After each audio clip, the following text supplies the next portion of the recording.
नमस्कार साथियों।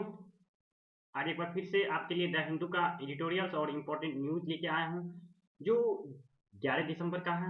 और इसमें देखते हैं हम लोग क्या-क्या डिस्कशन, क्या-क्या इम्पोर्टेंट न्यूज़ है और क्या-क्या एडिटोरियल्स हैं।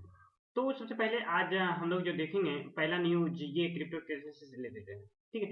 तो आपको जैसे कि पता होना चाहिए, पिछले दिन यानी कि 10 दिसंबर को जो जो बाइडेन साहब हैं, उनके द्वारा एक समिट आयोजन किया गया है, जो कि जितनी भी डेमोक्रेटिक कंट्री हैं, उनमें उन्होंने पार्टिसिपेट किया।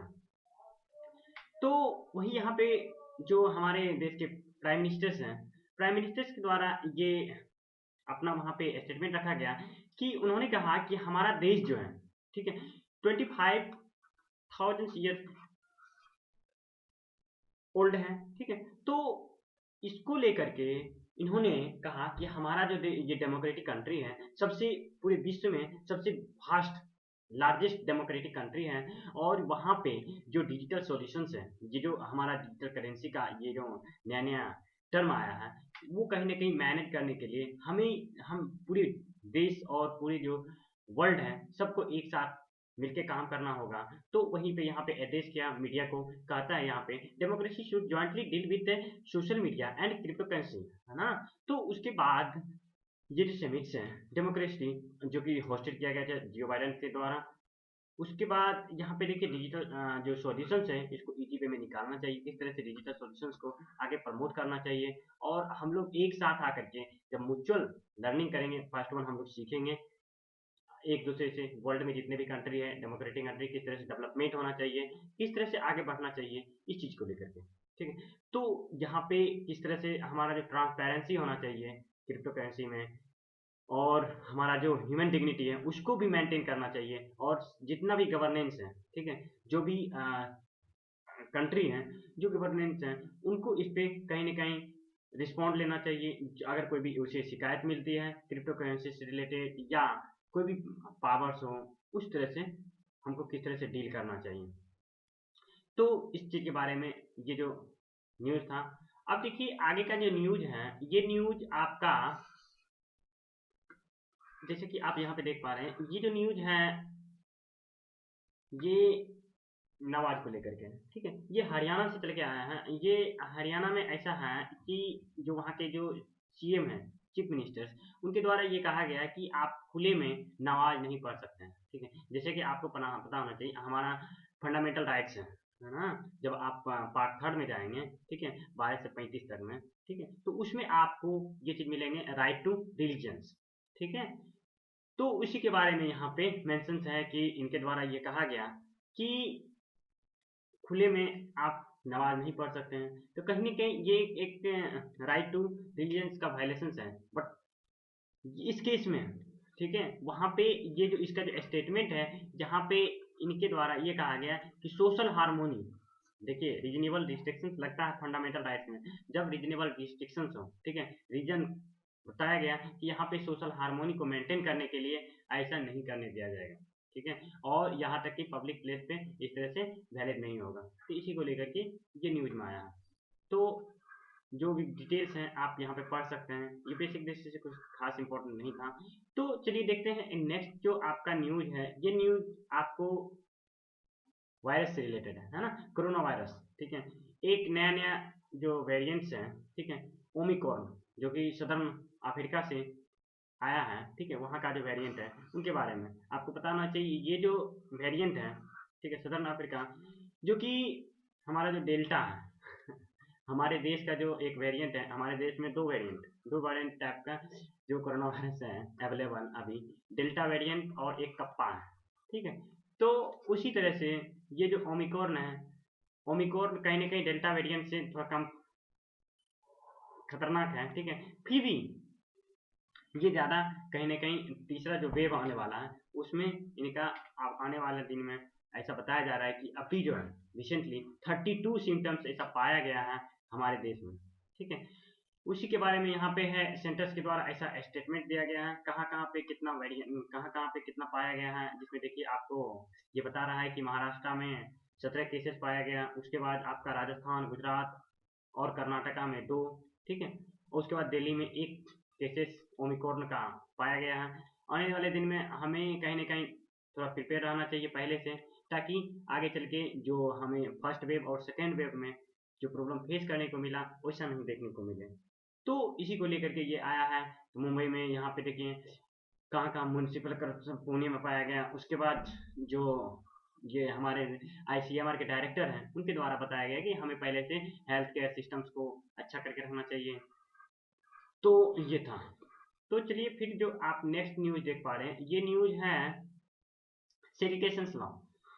सेडिटेशंस लॉ ये सेडिटेशंस लॉ इसका ये अर्थ है कि कोई भी जो देशद्रोह है, देशद्रोह का जो लीडर्स हैं, उनका एक कहीं न कहीं गलत बेनिफिट्स ले लेते हैं। उसी को लेकर के यहाँ पे किसी के द्वारा ये कहा गया कि सेडिटेशन जो है, देशद्रोह क्या होता है ना कि जो हमारे देश के लीडर्स हैं, ठीक है, जो पावर्स में रहते हैं, अगर उनका कोई अपोज करते हैं, तो उनके द्वारा कभी-कभी क्या किया जाता है ना कि उस पे सेडिटेशंस जो कि आर्टिकल, ठीक है, जब सेक्शंस इंडियन पेनल कोड 1872 के तहत जाइएगा तो वहाँ पे सेक्शन 124 में ऐसा मेंशंस है, यदि कोई देशद्रोह उस पे देशद्रोह का चार्ज लगाया जाएगा, यदि देश के खिलाफ कोई गलत कर रहे हैं तो उसी का कहीं न कहीं मिसयूज कर लेते हैं। तो उसी के द्वारा यहाँ पे बताया गया है सेंटर के द्वारा कि जो यूनियन लॉ मिनिस्टर है, कौन है? तो किरण रिजिजू के द्वारा ऐसा कहा गया कि इस तरह से कोई भी हमें ऐसा मामला देखने को नहीं मिला जिसमें कि सेडिटेशन स्किल को हटाया जाए, ठीक है। तो उसी के द्वारा उसी के बारे में यहाँ पे बताया गया है। तो वही कहता है आल्सो इन्फॉर्म हाउस, मतलब दोनों हाउस में जब क्वेश्चन चल रहे थे उसी के बाद वहीं पे ये मामला उठ के आया और उसके बाद ये सुप्रीम कोर्ट में ऐसा एडजस्टिफिकेशन किया गया था, ठीक है। तो ये चीज़ बताया गया। अब देखिए नेक्स्ट जो है, अब यहाँ पे एक नेक्स्ट न्यूज़ जो है आपका एडिटोरियल्स है, ठीक है। तो एडिटोरियल्स में यहाँ पे गुड्स एंड सर्विस टैक्स से रिलेटेड है, ठीक है। तो यहाँ पे जो ये एडिटोरियल्स है काफ़ी इंपॉर्टेंट एडिटोरियल्स है, मे बी आपको आने वाले दिन में यूपीएससी में इससे क्वेश्चन भी अराइज किए जा सकते हैं। तो इसी के बारे में है कि गुड्स एंड सर्विस टैक्स को जो कि एक एजेंडा बन के रह गया, वो अभी भी कहीं ना कहीं एक एजेंडा के रूप में ही काम कर रही है। पूर्ण रूपेण अच्छी तरह से वर्क नहीं कर रहे हैं। किनको कितना लॉस हुआ है उसी के बारे में यहाँ पे है। तो जैसे कि यहाँ पे बताया गया है कि देखिए कहता है scene purely from revenue points of view, revenue के पॉइंट ऑफ व्यू से फिजिकल पॉलिसी का जो इसको टूल्स माना गया है जो इंडिया जीएसटी है, ठीक है। तो ये जो है गुड्स एंड सर्विस टैक्स एक इंस्टीट्यूशन इनोवेशन, ठीक है। तो इसको कब लाया गया था? 1 जुलाई 2017 को लाया गया था और अभी तक जैसे कि 2017 में लाया गया था तो अभी 2022 आने वाला है, 5 साल होने को है, लेकिन ये वर्क जो है कहीं न कहीं ये फील्ड में अच्छी तरह से वर्क नहीं कर पा रहे हैं, जबकि गवर्नमेंट के द्वारा बहुत सारे स्कीम्स निकाले गए हैं, वन नेशन वन टैक्स, है ना? पूरे कंट्री के लिए एक टैक्स का निर्धारण किया गया है और यहाँ तक कि monetary fund, international monetary fund से रुपया भी लेन-देन किया गया। उसके बाद वर्ल्ड बैंक से भी बहुत सारे इसमें प्रयास करने के बाद भी उस तरह से वर्क नहीं किया गया और यहाँ तक कि जो रेवेन्यू स्टेट को आता था, वो रेवेन्यू डायरेक्ट सेंट्रल गवर्नमेंट को दिया गया, ठीक है। तो फिर भी सेंट्रल और स्टेट दोनों कहीं न कहीं इस चीज़ का इसमें जीएसटी लेने में पार्टिसिपेट किए, बट किसी तरह से इम्प्रूवमेंट नहीं मिला। जिस तरह से एक्सपेक्टेशंस किया जा रहा था, वैसा कुछ नहीं मिला, है ना? तो और यहाँ तक कि एफिशिएंसी थोड़ा-सा कहीं न कहीं थोड़ा बढ़ा और कहीं न कहीं ग्रोथ का जब बात करते हैं, एफिशिएंसी और ग्रोथ की बात करते हैं, तो कहीं न कहीं डाउन हो गया, ठीक है? तो इसी को लेकर के यहाँ पे ये एडिटोरियल्स जो राइटर्स हैं, वो बताने का प्रयास करें इस एडिटोरियल में। अब जो ये जो एडिटोरियल्स हैं, उसके बाद देखिए यहाँ पे यही बता रहा है कि देखिए कितना कहाँ पे है, ठीक है? क्या बेस पिलर्स माना गया है, ठीक है? जीएसटी काउंसिल और जो जीएसटीएन है, तो ये सब चीज़ को कहीं न कहीं मार्केट में लाने का प्रयास किया गया। अब देखिए नेक्स्ट जो एडिटोरियल्स हैं, ये एडिटोरियल्स आपका मेंटल हेल्थ से रिलेटेड है, ठीक है। तो मेंटल हेल्थ किस दृष्टि से जो पैंडेमिक आया, ये जो एडिटोरियल्स हैं, ये एडिटोरियल्स चाइल्ड के मेंटल हेल्थ से रिलेटेड है। इस एडिटोरियल्स में ये बताया गया है कि जो कोविड-19 पैंडेमिक था, ठीक है? तो ये पैंडेमिक में चिल्ड्रंस जो थे, किस तरह से मेंटल हेल्थ को लेकर के प्रॉब्लम में थे, क्योंकि जितने भी स्कूल कॉलेजेस थे, ठीक है? वो स्कूल और कॉलेजेस क्लोज हो गए थे और सारे के सारे एजुकेशंस ऑनलाइन प्लेटफॉर्म जैसे कि जूम मीटिंग हो गया आपका, उसके बाद आपका गूगल मीट हो गया और भी ढेर सारे प्लेटफॉर्म्स हैं जिससे कि ऑनलाइन एजुकेशन प्रोवाइड किए गए हैं। इसमें क्या प्रॉब्लम आया ना कि जो चाइल्ड्स थे, फर्स्ट वन एट रैंडम उसे ऑनलाइन प्लेटफॉर्म पे लाया गया। मान लीजिए जो अर्बन एरिया से थे जिनको ऑनलाइन एजुकेशन के बारे में पहले से इंफॉर्मेशन था, जानकारी था, उसे किसी तरह से प्रॉब्लम नहीं हुई, बट उतना नहीं हुआ जितना कि रूरल एरिया में, जिससे कि at random online education online platform पे आना पड़ा, उसे फेस करने को मिला।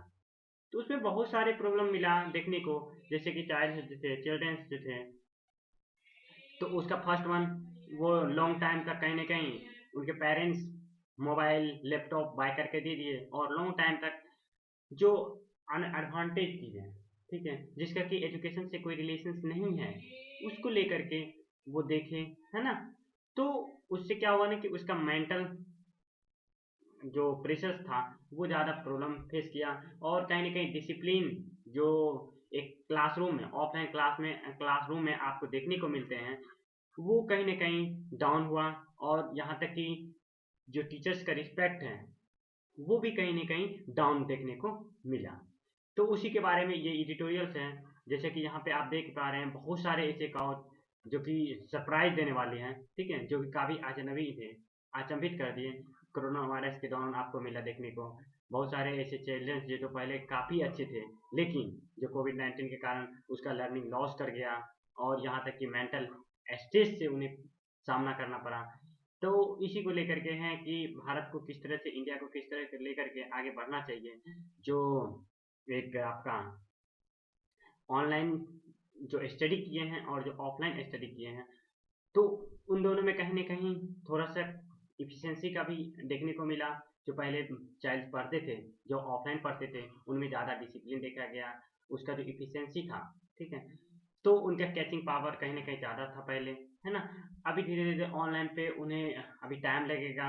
इस पे गवर्नमेंट को किस तरह से आगे लेकर बढ़ना चाहिए, जो यूनियन गवर्नमेंट है, उसको क्वालिफ़िकेशंस किस तरह से बेटर करना चाहिए, वर्किंग कंडीशंस, यहाँ तक कि जो टीचर्स थे, ठीक है? जो टीचर्स प्राइवेट स्कूल में पढ़ाते थे, उसका तो सैलरी कहीं न कहीं रोक दिया गया था, लेकिन जो गवर्नमेंट स्कूल में पढ़ाते थे, उनका सैलरी कहीं न कहीं गवर्नमेंट के द्वारा पे कर दिया गया।